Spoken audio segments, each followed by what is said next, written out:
弟兄姊妹平安，每日灵修，操练属灵活命，得以长进，钓鱼甲鱼竿。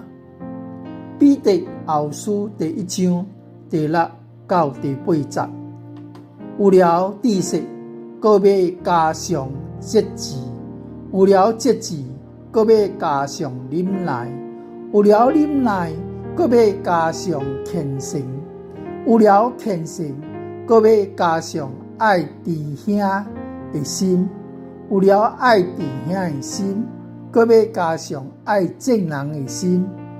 恁若充充足足的有這幾樣，就必予恁佇明白我的主耶穌基督上，不得以貧惰無結果子了。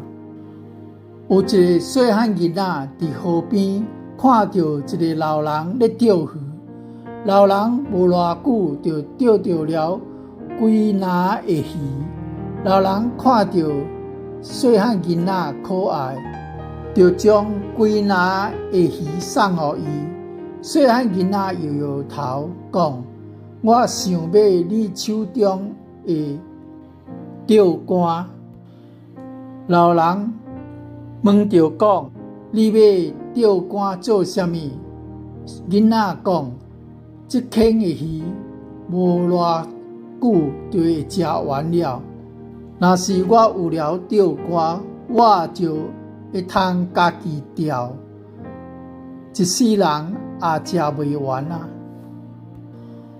好聰明的小囡仔，但伊也有錯了。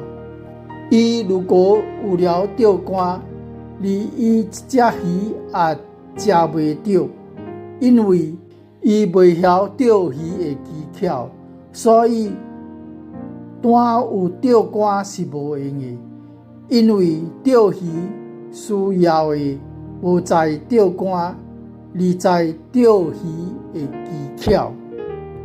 弟兄姊妹，佇行佇真道上，只是有聰明、有知識是無夠的，閣需要有多方面的裝備甲操練，就會通有豐盛的活命，為主做結果子。